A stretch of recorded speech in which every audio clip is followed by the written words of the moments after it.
Hi, I'm Andi McNeal, the Chief Training Officer at the Association of Certified Fraud Examiners. Thanks for joining us for this video. We're going to talk a little bit about what fraud looks like at different organizations and some concrete steps you can take to get your anti-fraud program off the ground.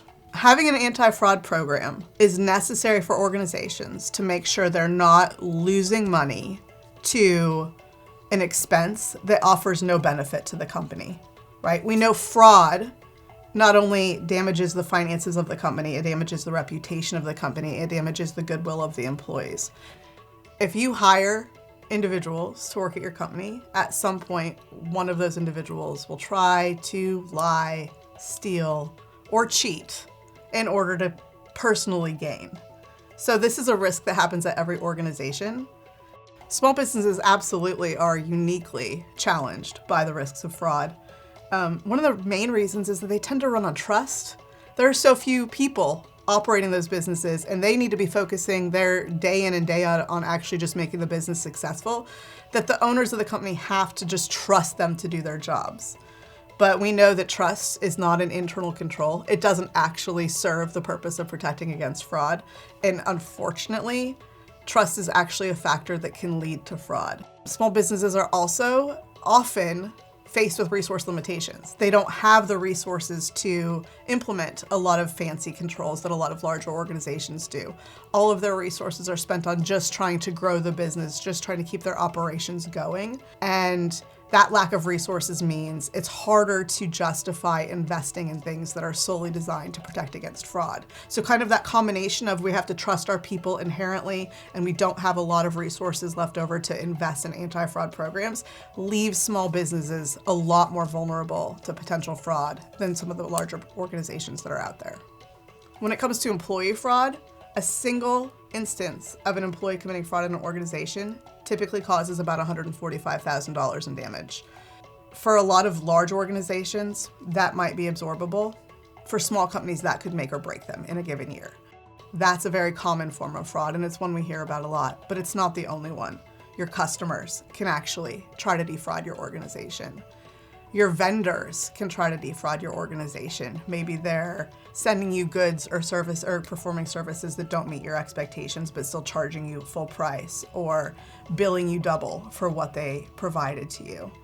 And then we know there are unknown parties out there that are trying to defraud organizations every day. That's their job. These individuals are trying to commit phishing schemes. They're trying to get access to your sensitive information. They're trying to commit identity theft, even against companies. So it really is a whole universe of potential ways that fraud can happen at your organization. And some of the most damaging are actually where some of those parties join up. If somebody outside the company wants to try to get access to your information and they find someone on the inside they can work with, it's even harder to combat those risks. So it's really important for organizations to understand the entire universe of where these types of risks can come from.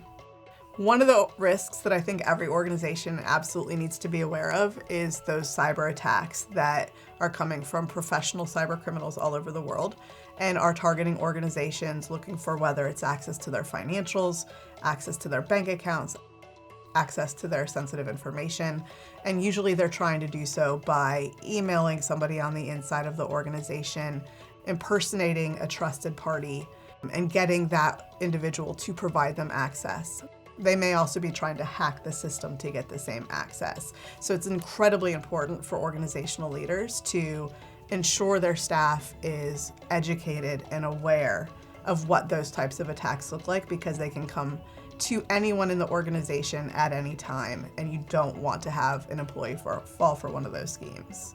Another scheme that organizations really need to be mindful of is billing schemes. Those are schemes that run through the organization's payment function. And it can be perpetrated by somebody inside. It can also be related to a vendor that's submitting false billing schemes.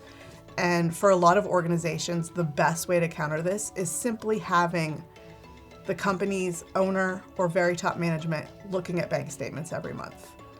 It's a simple step, but one of the most powerful, just to make sure that somebody at the top is watching their finances and paying attention to anything that seems out of the ordinary.